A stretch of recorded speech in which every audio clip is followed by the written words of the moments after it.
Welcome to Esoteric Thoughts. Today we have a panel discussion. Before we go into the actual body of the discussion, I'd like to introduce the panel to everybody. So starting off with Napar, can you please introduce yourself? Yes, thank you very much, Esoteric, for having me. I am Napashada. I am a teacher of many things. I am a doula, a life coach, meaning I do life cycle therapy. I also am a student and a teacher of the metaphysical and the esoteric of the Bible, the occult. Uh, I'm very pleased to be here discussing consciousness because this is one of my favorite topics, just to sit with other like-minded people, like-minded individuals who are interested in the subject of consciousness, and just to glean what I can. And, I don't even say pick out the meat and spit out the bones. I keep the bones in case I might need them later. So anyway, thank you so much for having me. Peace. I like that. And with regards to being theist or non-theist? Oh, I'm definitely a theist. I actually am a very unconventional Hebrew Israelite, and I also subscribe to a lot of Kemetic, I guess you could say, Kemetic philosophy or spiritualism.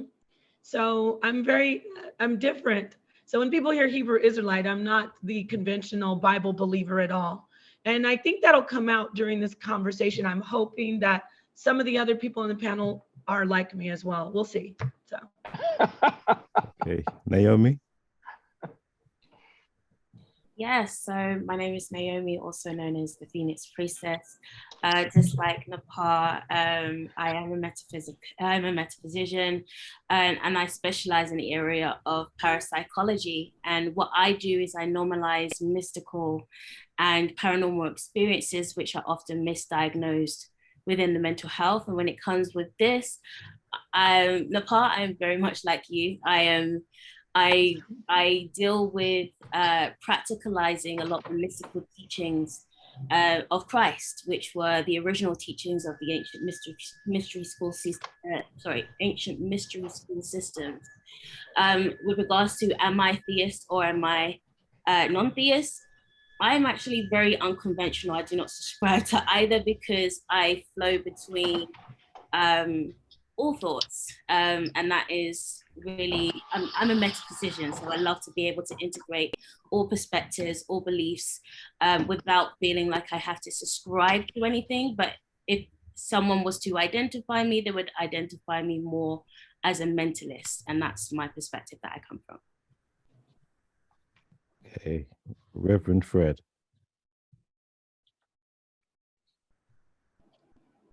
So I grew up with the Bible, and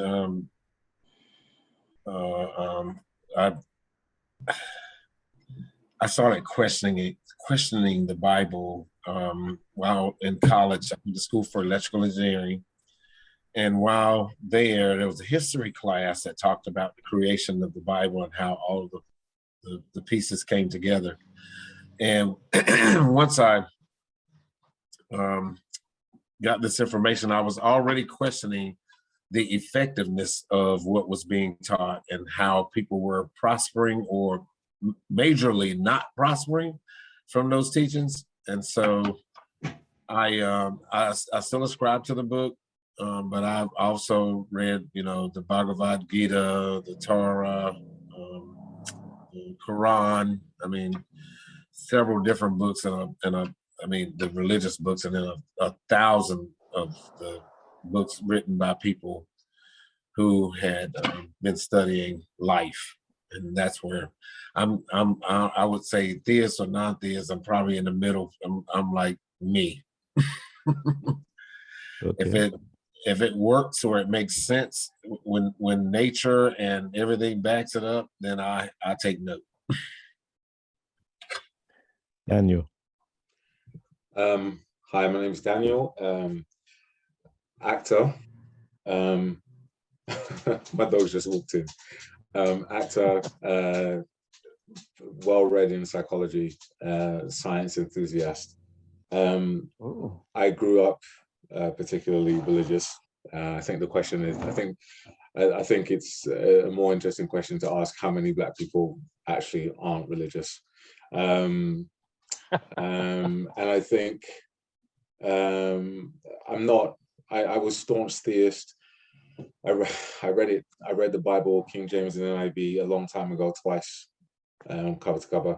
And then for me, in the end, it's not the case of whether God exists or not. That's not the issue for me, because I have no problem in subscribing in with the idea that there's an all-powerful creative being. My question, or what I don't subscribe to, is what we get taught on earth, the rhetoric that gets taught on earth. That's my thing. And Apostle Wayne? Well, you all can call me Wayne. That would be just fine. Apostle is a function, but nevertheless, I've been in ministry for about 50 plus years. I'm not a Christian. As it relates to being atheist or non-theist, I just utilize the term I am. Let's see. I don't know what else to say. Okay. Well, I'm sure during the course of the dialogue, yeah, that's a short about one. you will come out. Yeah. So can you take it? So that being said, I'll actually start with you, Apostle Wayne. So the conversation today is, did man's consciousness create the God of the Bible? What are your thoughts on that? Based on the word God, which is a noun, I would say yes. Actually, consciousness creates everything in the 3D world. What you're not aware of doesn't exist. And so I would say yes, definitely. Absolutely. Anybody else want to jump in? I agree with that. There's when you look at it from a psychological point of view, one of the human conditions is we all want to feel special. We all want to feel validated, appreciated, loved, and feel made to feel special. And what better way to feel special than to feel that you are connected to the most powerful creator in and out of existence. There's something in that makes you feel, from a psychological point of view, makes you feel good about yourself. And then it becomes self-fulfilling, you know. You feel good, you think this way, then you feel good, and then you start noticing things and you attribute those things to the thing that you thought you're connected to, but it's only because you actually feel good. Psychologically, it's actually pretty interesting. Well, but most people will go, no, it's spiritual. But it's a definite, I agree with you. I feel like it's definitely a psychological thing. If I can just jump in, I want to ask you both, especially you, Daniel, when you say it's psychological, are you, because you are a theist, you mentioned, do you see if it is psychological, if it's, we're putting the scientific name on it, if it's in the mind, do you still see that as a valid or a true, a realistic God? Or is it something that, from your perspective, when you say psychological, something that is not real? So what I'm trying to say is that, does that mean if it's psychological that it's not a real God? No. Oh, do you want? No, go ahead. Go ahead.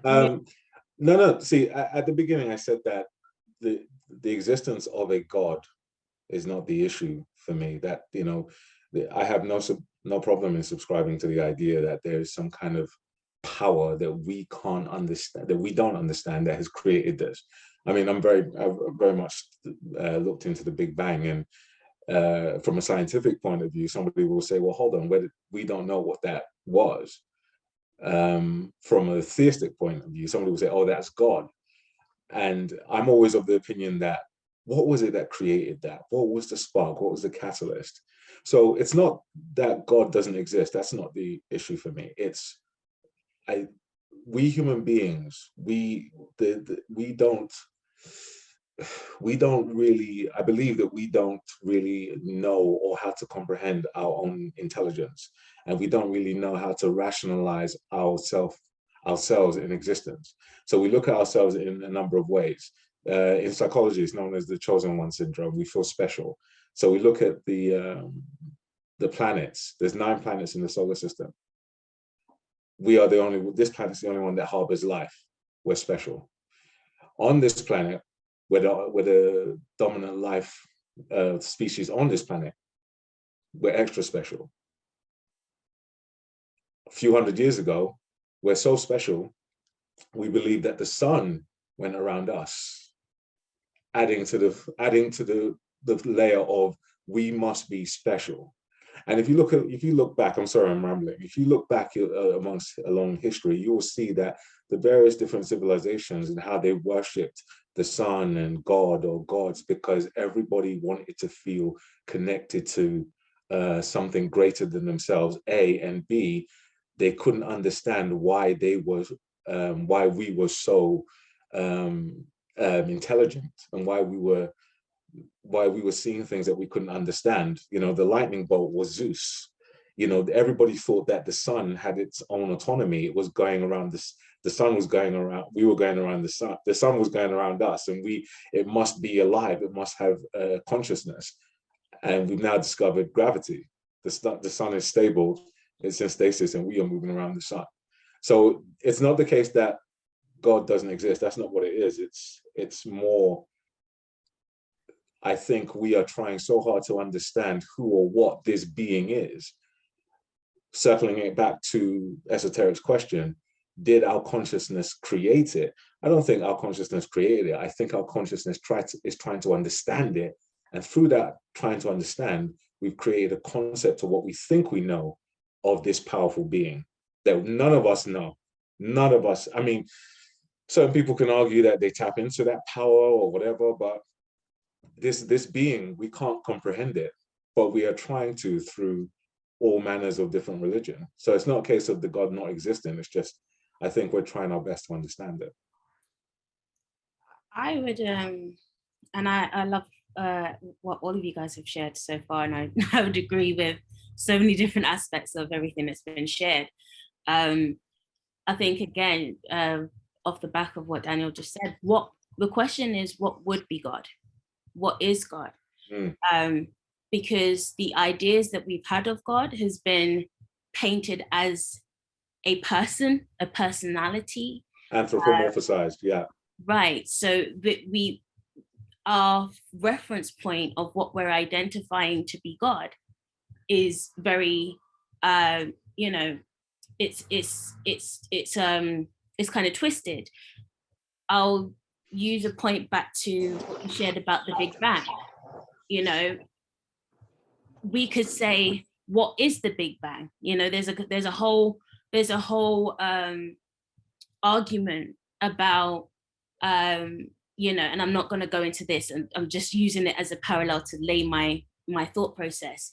The Big Bang, we've been told by NASA that these are the planets were born out of itself, and that's what created a Big Bang. However, a Big Bang could also be a volcano that creates land, and everything is now born from that. So how we perceive and how we unravel ideas has been influenced by really religion and programming from society. And so we have to kind of throw a lot of those things out if we really want to understand what God truly is, as opposed to what we've been taught. So I lay that to go here. And I had added this here because I knew we was going to have this conversation. But I'd like to suggest this idea to you guys. So let's go into some metaphysics from a biblical perspective. So John 1:1, it says, in the beginning was God, and God was, and the word was with God, and the word was God, right?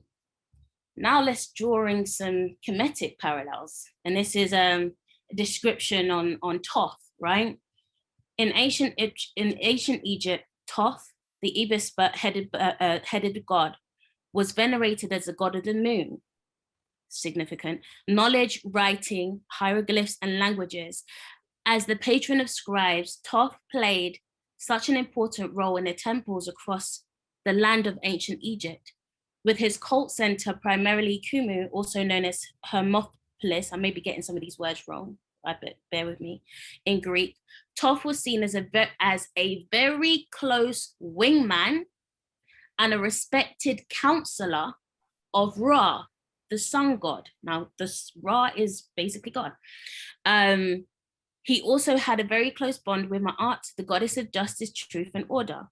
Together, Thoth and Ma'at carried out the weighing of the heart ceremony in the underworld. Ancient Egyptians honored him as the creator of science, philosophy, magic, and religion.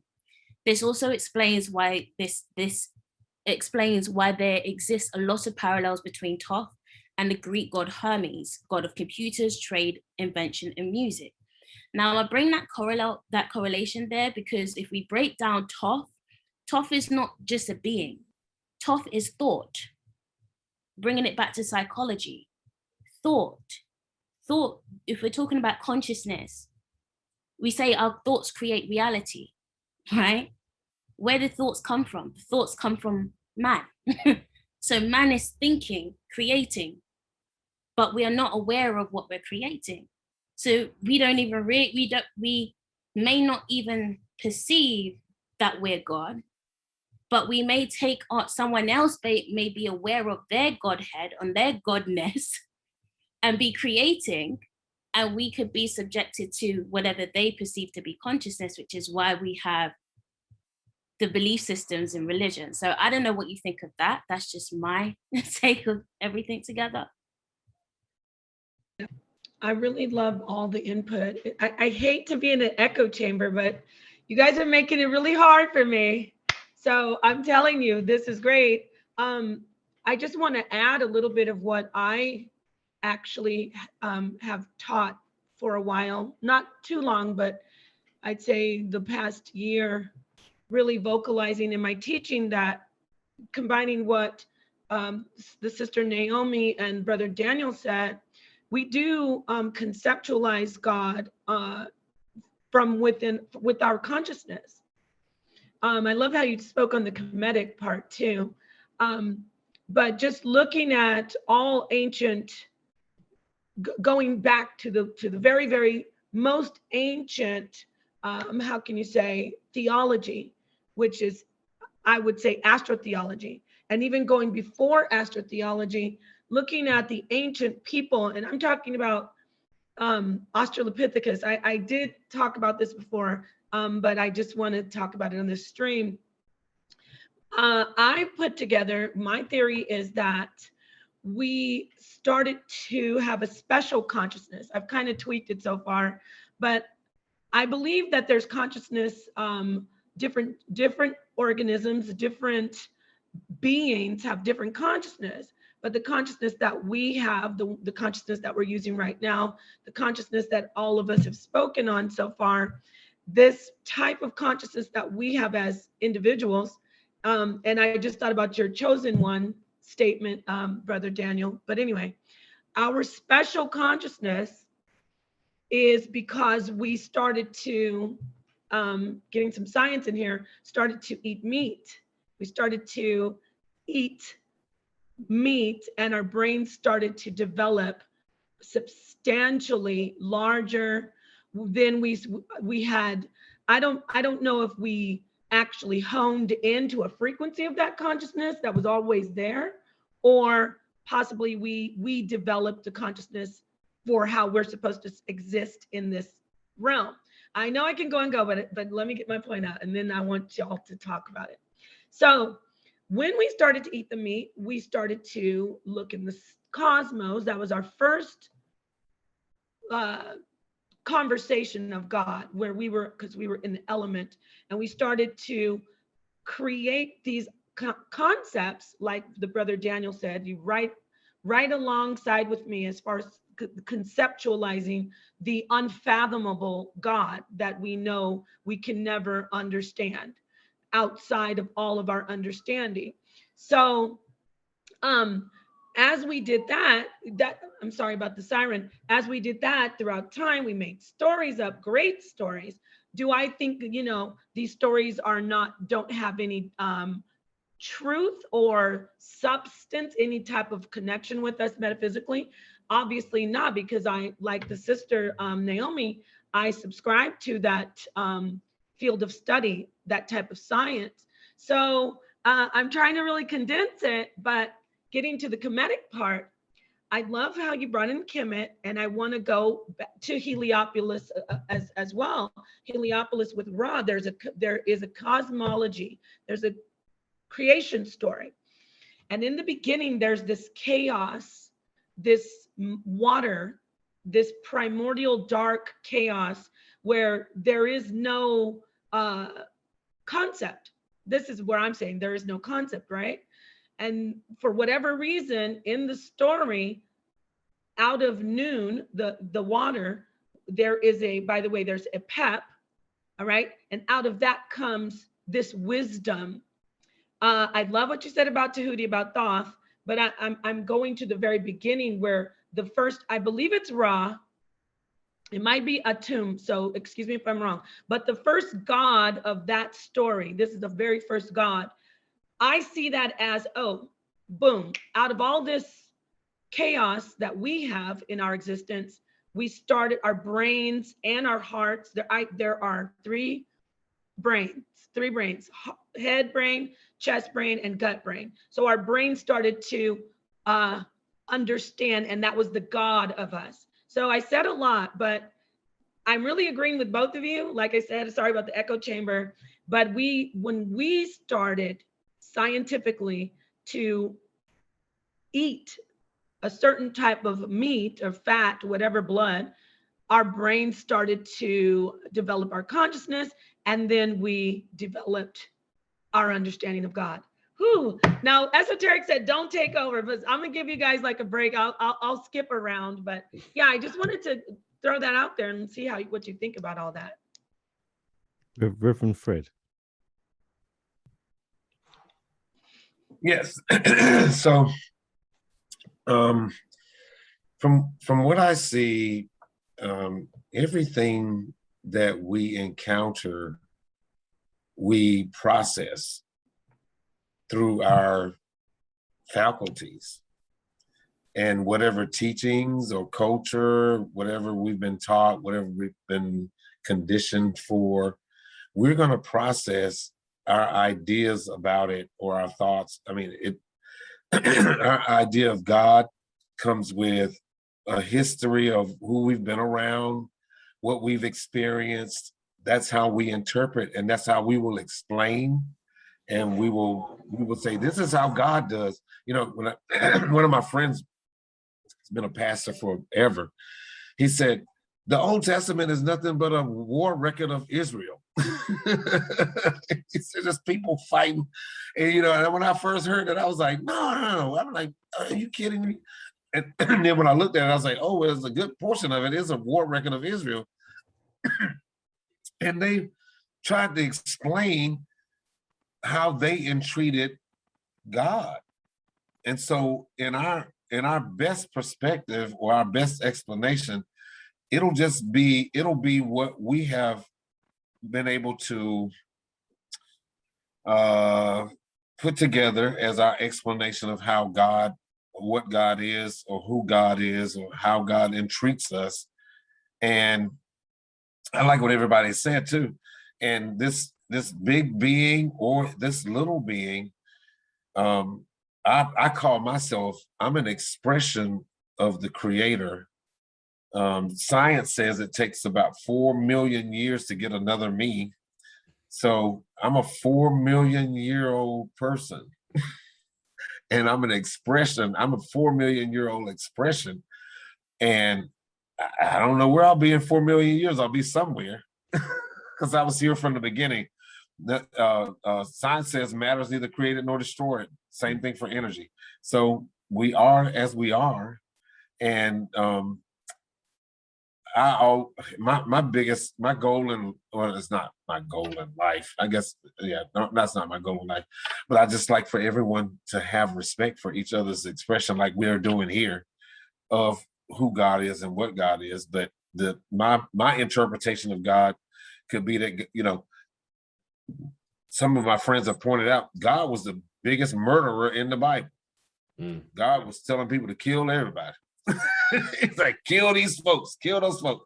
It's like, oh my God, God is terrible. But then, but of course in church, God is love. God is love. So God has, Michael Beck was saying, God created us in his own image and we've been paying him back ever since.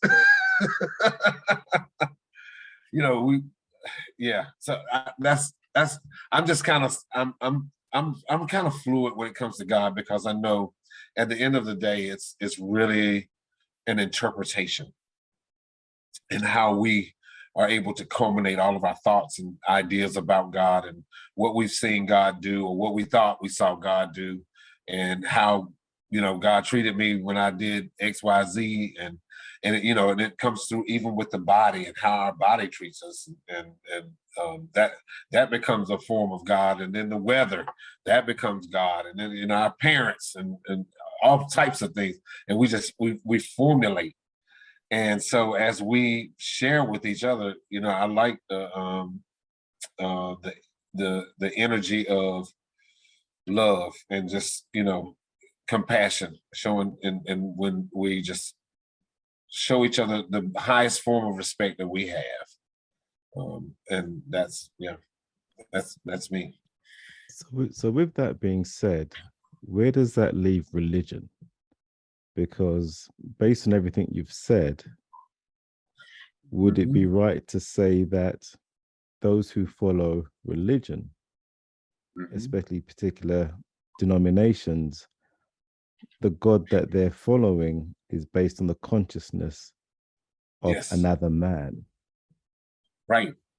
And they and what I see in religion is that a large group of people, or maybe just a couple of people, agree on what God is and how God entreats man or entreats nature, and they just build from that. Because, like, in the 56 years that I've been here, it's a cycle. They just keep saying the same things over and over, and it's like this God that they're talking about ain't going nowhere. He's the same yesterday and today and forevermore. Like, is he dead? They entreat God as though God doesn't have any expansion. There's no growth. It's all the same. And so I've watched, they create creeds, apostles' creeds, and they got different sayings and different mantras, or they don't call them mantras, they call them, you know, whatever those terms. They got the covenants, and they just keep repeating the same stories, the preachers talk about the same 66 books.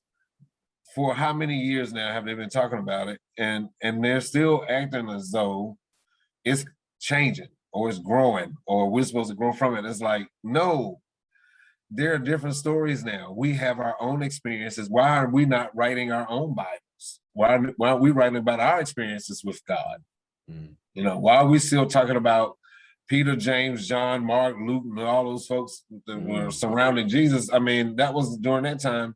He said greater things than we do. So why aren't we doing greater things? You know, so yeah, I think religion is man's attempt to box God in so that he can actually, because, you know, when we do experiments, we box it in and then we poke it.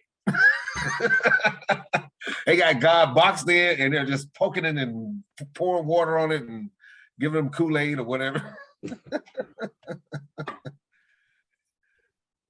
Anybody? But you know something, I see the word God, you know, basically means a deity, and it takes an awareness to see something. A deity is a thing from 3D. Your geographical environment, what you can explain, what you perceive it to be, and then projecting all of your what you can't do and can't be upon. So I prefer to use the term called the term source or eternal essence versus the pronoun he. So then we go into gender because we're dealing with patriarchal control for thousands and thousands and thousands of years.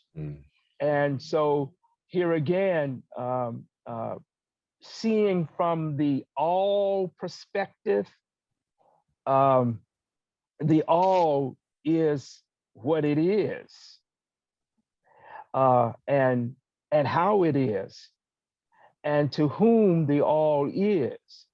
Europeans are good at, the Hebrews were always look at a whole garment as a piece, whereas the Europeans take the piece and analyze the piece and make the piece the whole. So I look at it from this perspective as the all, because when you deal with the energy, you deal with, the Hebrews call in so forth, which is the absolute nothing, absolute nothingness is what the sages identified, this all that encompass everything that is physical, in acting out the higher consciousness of the individual from the all, the collective consciousness, the collective mind. Scripture says nothing new under the sun. So we reattract to attract, and to be able to become a much more better person is the key of creating ourselves. So we create our lives. So that's the way I look at it. Yeah, we are all deified. They just don't worship us and give and bring gold to us. I release my mic.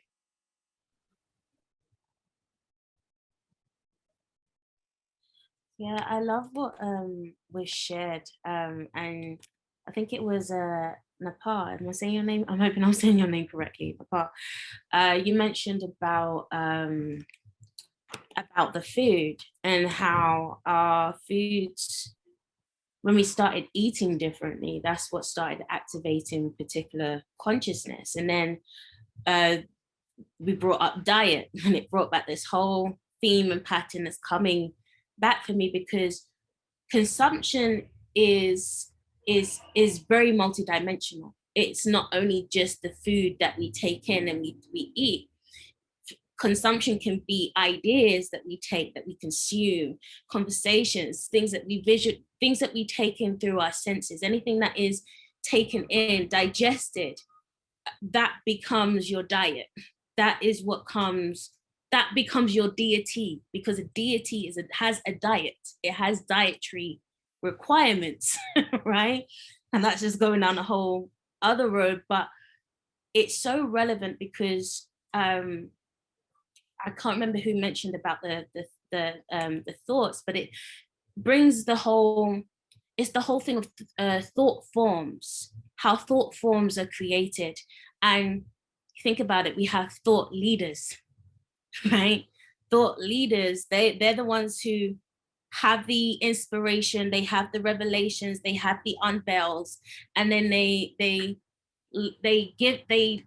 spread their thoughts throughout the collective.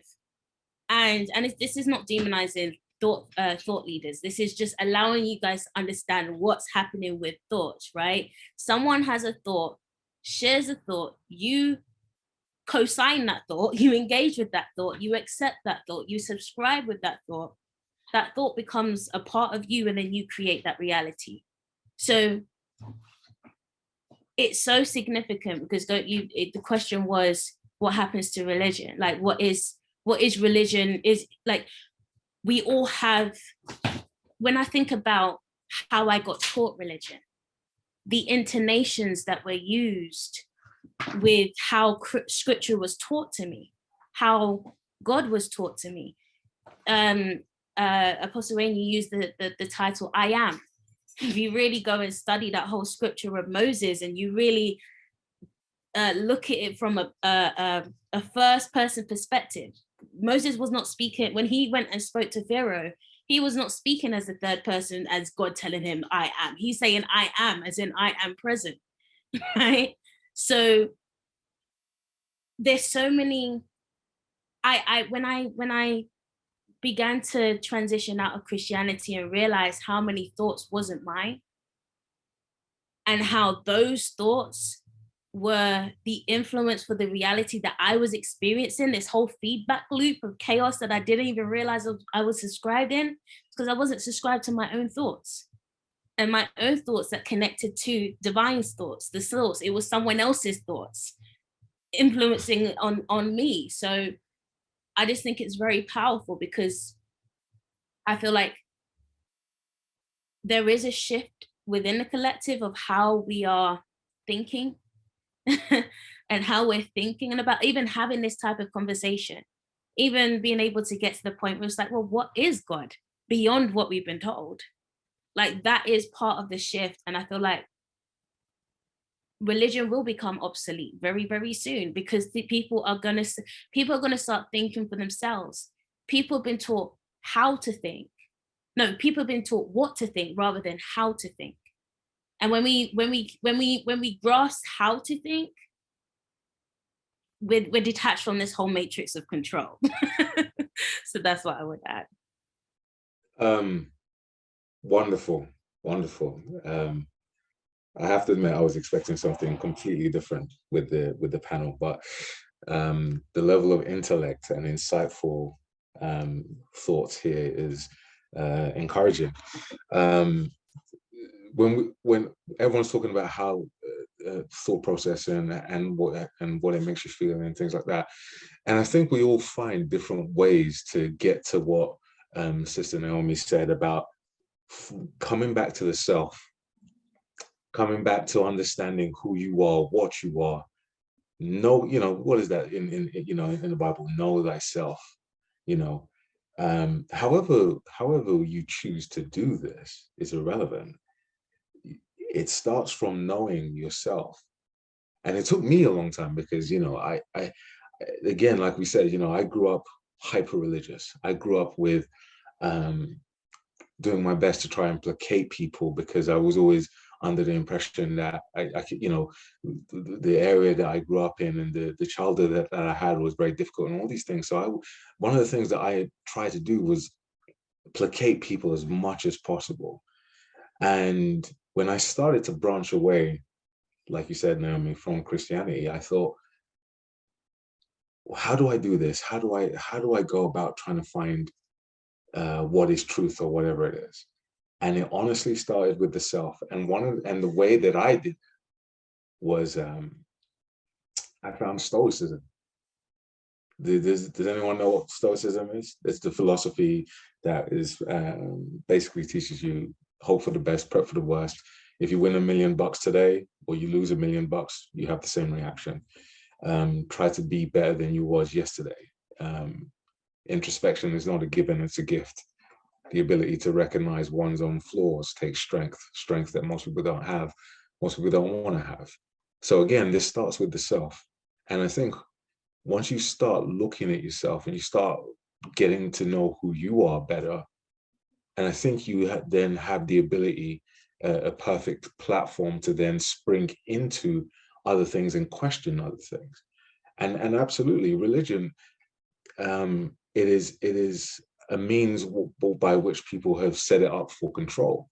Now, a lot of hyper-religious people will deny this, but there's clear indications throughout history that show this, that confirm this. Whenever somebody says, "Oh, God did that," more often than not, it's usually a man or a person did that thing in the name of God. So it's never the case that God comes down and does X or Y or Z. It's that person died. Oh, well, because that was God. Well, no, maybe that person got stabbed because that person was an extremist in some way. But absolutely, religion does have a lot. I mean, circling back to the Egyptian pantheon, I just wanted to touch on this, that Horus was born of a virgin on the 25th of December. He started his ministry when he was 30, was crucified, rose from the dead, healed the sick, all of these things. I mean, this was 2,000 years before Christianity. So you've got people like Horus, you've got Mithra, you've got Dionysius from Greek mythology, and these things get reused and, like you said, reused, recycled again. Like Brother Donald said, they get recycled again, they get taught this again. It hasn't changed. Every iteration still basically says the same thing. And the idea of God is with me, I'm with God.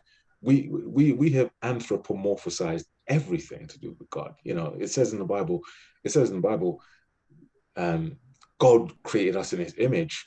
Actually, we created God in our image. And that's a simple psychological thing. A lot of people don't know it, they don't want to accept it, because again, it's like, we're special, I'm special, therefore God has. I mean, even if you look at the concept of blessing, what is the concept of blessing? Literally, blessing is, I've been favored.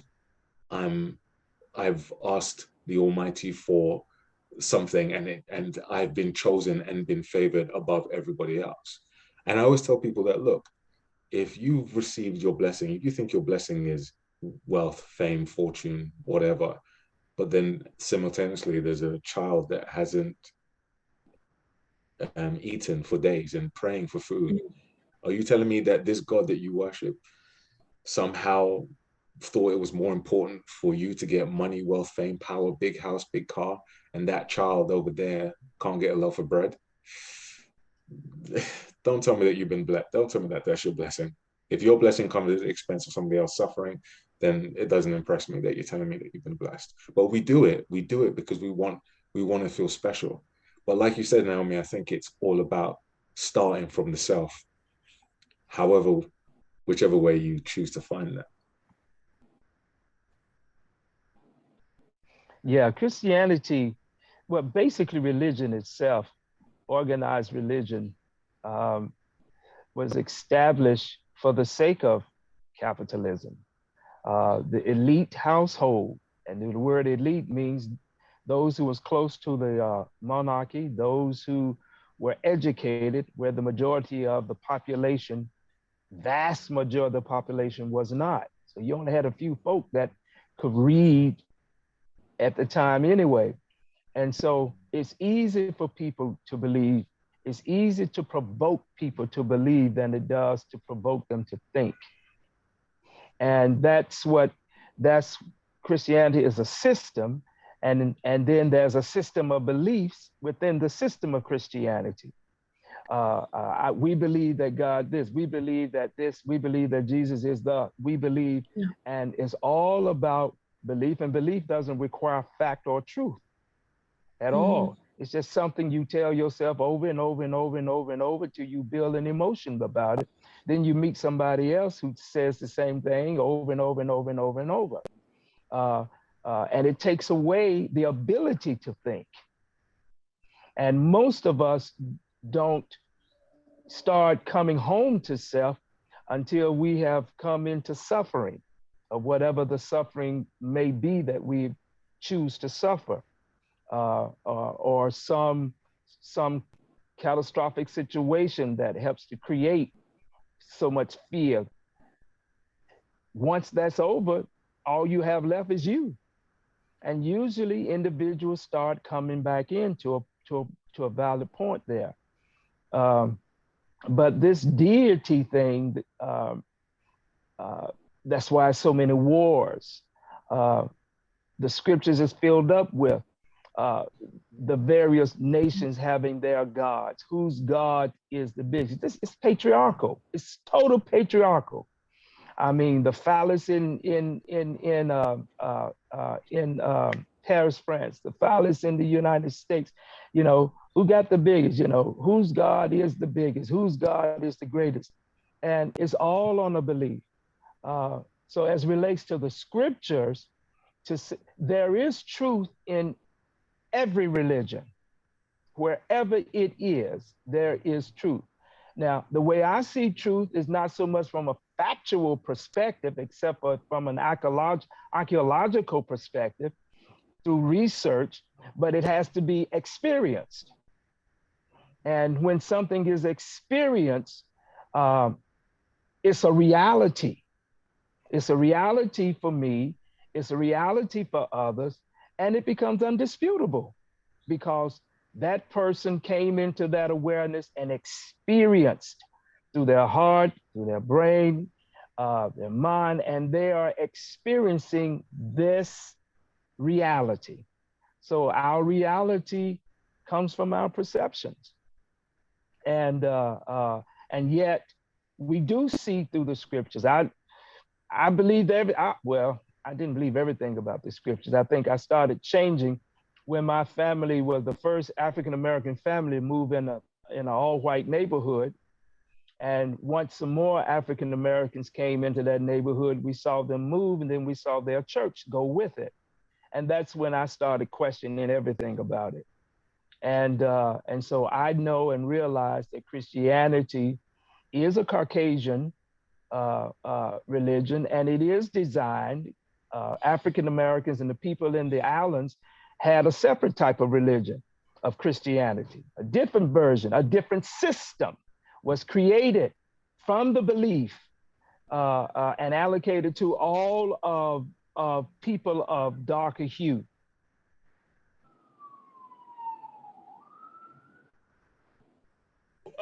A different system. Theirs was rewarded in through by the suffering of the slave, in through by the suffering, and then here comes the production, because most religions is about sacrifice and suffering. So, but once I awakened, my awakening had to do with me going to the other side, not dying, but having an encounter. And it was phenomenal to me, absolutely different from what the scriptures had to say about it. But nevertheless, yet all religions have truth in it. Can you share that? Are you referring to a near-death? Well, I don't call them near-death. Also, I'm also a transition doula. So I deal with death, the word death, just for context. Was it a death experience or a near-death, what they call a near-death experience? And if so, can you share some of the details of that with us, if you don't mind? No, it wasn't a death experience at all. It was just, I was here, and then I was there. And then I began to encounter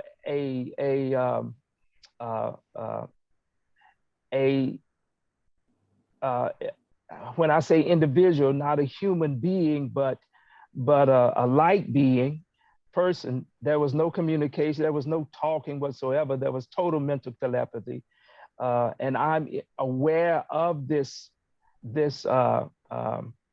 being communicating with me.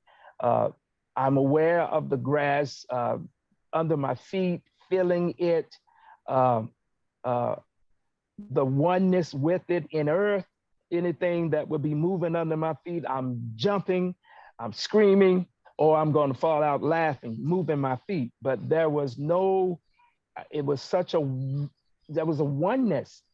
The sensationalism wasn't there as it is here. The colors, in my experiencing the colors, was absolutely brilliant, phenomenal, beyond what we know and see here in 3D world. The water, I mean, the stream that was flowing, I could see every little, as it flowed, what's the word? lack of a better word, bubbles of it, had its own awareness within it, yet a part of that whole flow and a part of that grass and a part of that ground and the trees and this being looked like it had clothes on it, but it wasn't clothing from our perspective, but it was made from light. And I experienced that to the best that I can describe it from being here. And then I've been out a couple of times, another time. So yeah, and that encounter changed my whole absolute view. In 1994 or 95, I stood in my pulpit and said to my congregation, today I renounce being a Christian. That's wild. Good for you. I love it. So, and what did they do? Well, they stayed as long as they could because we all are evolving, but I was expanding and always did expand as I did because I'm a seer, so I expanded rapidly, as a matter of fact. In my view, I started seeing things totally different from the way that I was taught to believe to see them. I had somebody else's conscious, somebody else's awareness, or somebody else's belief. I didn't have my own, and those experiences brought me home to self, and appreciating the self of me. So it's I don't know. It's phenomenal. I know that we are energy-like beings with consciousness. And I know that we are forever evolving. And all things has its purpose, the negative, the positive, the north, the south pole. Energy itself don't know that it's a pole. But the fact of the matter is, that's what we are. Even Yeshua said you're like being. So the word kingdom went into a metaphysical interpretation for me. And I began to understand when he said, for the kingdom is within inside of you. That's where you go. And that's when I began to go home to self instead of from the religious education that I've had. Taught me what to do. So you all have a view on what religion has done and what religion is doing. Given what we've discussed today, how do you think the world would be? How do you perceive the future would be if everybody had their own perception of God rather than a collective God of religion? I can't even lie, that could potentially be quite chaotic. Because if you think about it, in fact, I feel like we've already had the Bible kind of express what that really looks like, because everyone had their own idea of God, and everyone, think of it like I'm here right now, and right now I'm telling you God has told me to go and kill every single one of you right now, and that would be justified. But there's no question of my mental health. There's no question of anything about what's going on with me. But that's God speaking, right?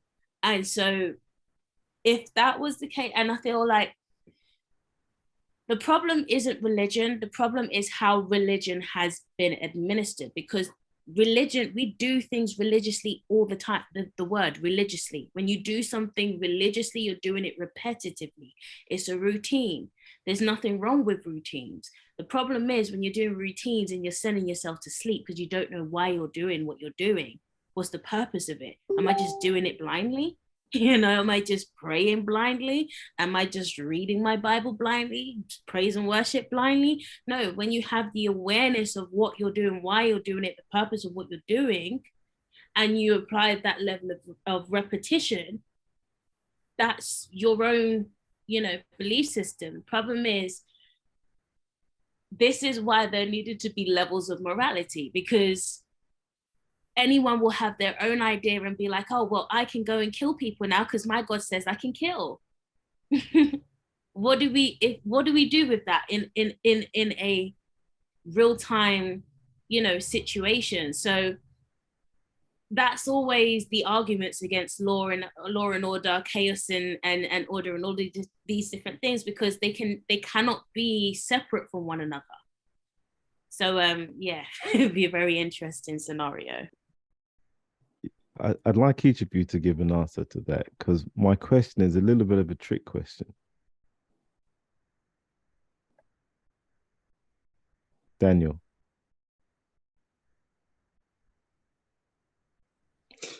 Could you repeat the specifics of the question again, so I don't? I said, how do you perceive the world would be if we all had our own individual concept of God rather than that of religion? How do I think religion would be if we all had our own concept of God? Isn't that what exists already? Isn't it the case that we are, everybody has their own perception and interpretation or concept of God. And this is why people have done so many things in the name of God. As I said before, you know, it's very easy to follow blindly with a religion and say, yeah, because God has, you know, Sister Naomi said it, you know, God has told me to do X. And as we are progressing further into science and understanding of biology and neurology, we're understanding that there is mental health problems and psychological trauma as well as physical trauma. One of the things that I've discussed it with many people, and you and I have talked about this before as well, that within the Black community, people within the Black community, a lot of people in the Black community don't want to talk about the problems that we have, like mental health, because we're so concerned with being strong and showing that we are resilient and we can get on and we don't, no matter what. We're not looking at the little things that are coming on, the little warning light. You know, when you're driving a car, there's a little warning light that tells you there's a problem. And if you ignore that warning light, your car's gonna, you know, won't start, it won't move. Well, there's a lot of these problems within the Black community. The warning light keeps flashing and we choose to ignore it because we don't want to seem like we're weak. We don't want to seem like we have problems. But at the same time, we'll then say, well, hold on, God has blessed me because of this. Well, hold on, who's your God? You know, who do you believe in? Oh, I believe in this. Oh, well, you believe in God. All right, but do you believe in God the way I believe in God? Do you know what I mean? It's like, oh, well, you don't. Well, you're not going to the heaven that I know I'm going to. And again, circling back, this is all a psychological thing. And then when I started looking at it from the psychological point of view, there was a saying that I learned that just aptly kind of, it's from Mark Twain, and it goes, it's far easier to fool a person than it is to try and convince them that they've been fooled.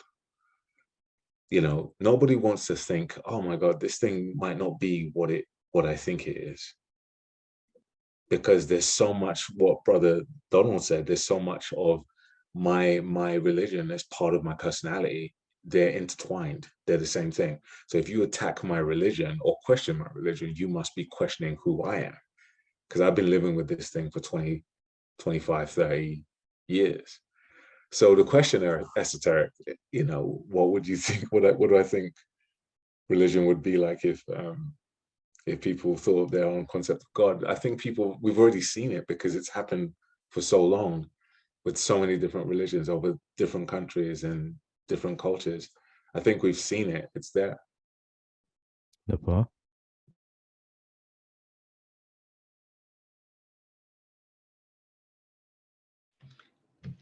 Do you mind if I get the question again, just to freshen it in my mind? So, how do you perceive the world would be if everybody had their own individual concept of God rather than the collective God of the Bible that we are fed through religion? Okay. All right. So we all naturally have our own consciousness. We all have talking about the essence of ourselves, not what we've been programmed to be. So I want to make that specification. We all have our individual consciousness. So we all have truly our own concept of God, separate from what's been programmed into us. What happens is naturally, as existing beings, as humans, we naturally want to have a leader. In fact, that's why we naturally have these ideas of a God, something we can look up to, something that leads us, something that we rely on. So naturally, if you just look at that's the macrocosm, but if you look at your parents, that's the microcosm. Your parents, when you're newborn, a child, mommy, what do we do? You know, daddy, what do we do? So we all naturally want leaders. So talking about religion, like the sister and the brother, Naomi and Daniel, they were speaking about,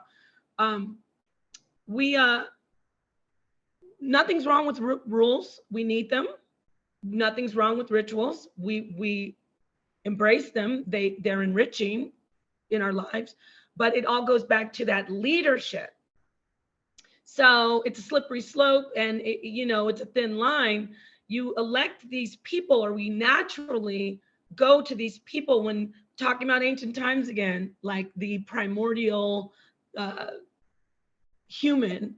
We sat around and there was that one person like the Naomi or the Daniel or the Frederick or the Donald. These people in here, we really resonate with what I said, echo chamber, but I'm like, yeah, I love what they're saying. So imagine in ancient times, there was that one person or those two people. So we just were drawn to, these are the leaders. Surely they know God. They are the ones we go to. And so those people started to create the rules. We got to go to them. And then there comes, you see what I'm saying, religion. So it's tough, because then not the people in the panel, but then some of those leaders we found, oh, they're just like us, because now, wait a minute, why are they saying we got to go kill the neighboring town? I thought they knew what they're doing, but they're close to God. So we have to have checks and balances. Yeah, shout out to government class. So we have to have checks and balances. We have to be able to say, you're no longer doing what your consciousness, we're not resonating with you. We're not resonating with your consciousness, collective consciousness, right? And so we have to say, well, you got to step down, or you're not a leader anymore. So the answer is, we're always going to have rules, religion. We're always going to have rituals. We just have to be able to see who is the leader, who's going to lead us correctly, who's going to be our gods. Because in the Bible, Elohim, that means gods, right? The Elohim, I say that's a council. So anyway, that's my answer. I hope you guys, I see some heads nodding. So yeah, thank you. Reverend Fred.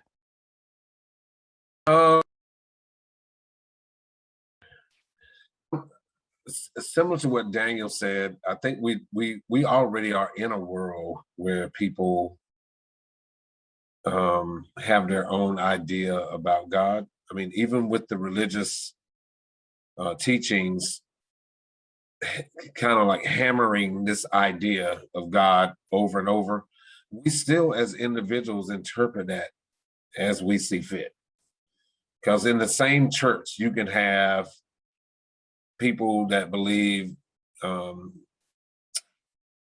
sexuality. God agrees that or God hates gay people, or God loves gay people, or they, you know, he wants to, he loves Donald Trump or he hates Donald Trump.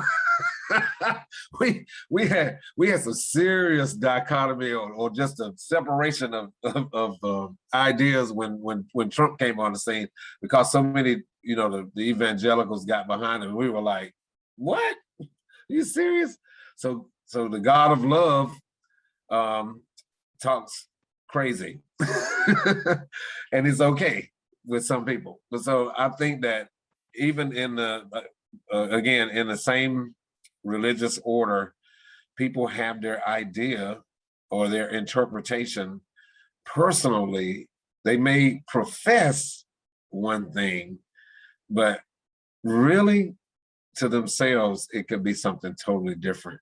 So we live in a society. Our ideas about God are all over the place, even with religion, kind of hammering things in the, you know, the same idea, or just this is how God does. This is what God thinks about this. And even, you know, I always question. I was like, so who wrote this book, and who said what? Because once we start looking at who interpreted, my dad was a pastor, and he has a really old Bible, and it says in there that it was written for King James, the prince. They call him a prince, and he had all these accolades. But then when you look at the history of King James, you're like, wait a minute, he was not all of that noble. And so I was like, okay, so whoever interpreted this book, and it has interpreted,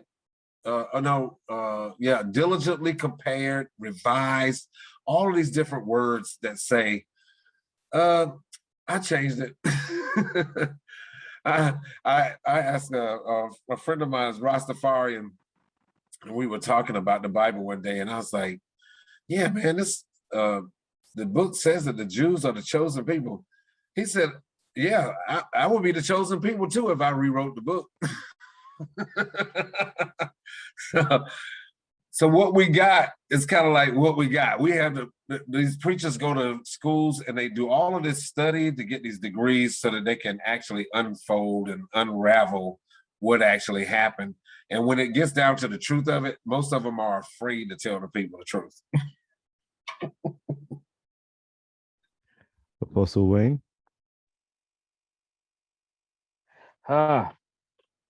Well,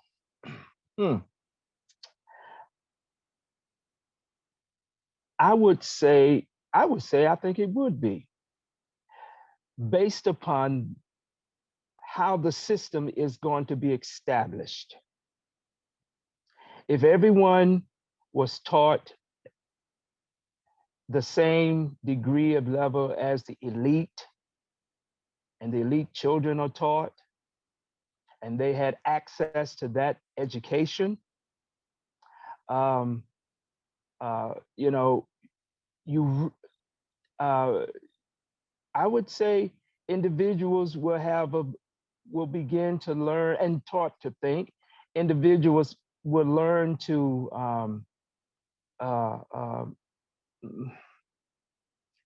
will learn to self-actualize and learn to be responsible for actions. I mean, there's not going to be, whatever that word means, perfect. You got to have a contrast. That's what causes creation to operate from. And so there's going to be contrast regardless. I think having a God concept, knowing a deity, knowing that concept and the perception of that concept continues to make it worse, and keep individuals from being responsible, and also not checking in what their motive, what is the motive? I mean, most religious people who join religious organizations don't even deal with their motive. Don't know, did I come here out of love? Am I believing out of love? Am I believing out of fear? And most of the religious concept draws people in through by their fear and by their guilt. And don't forget, by their shame. So I would say when individuals learn their frequency, learn energy, understand we're energy, understand the frequency of ourselves and the alignment of ourselves with others, I would think so. I truly, because the God concept, before it was conceptualized, there was spirit. And we all learn based on from our geographical location. And that's how our concepts and our words come into being, is through our geography. And then what we don't understand, what's beyond that geography, would be a spirit or the great spirit, which I like better than the word God itself.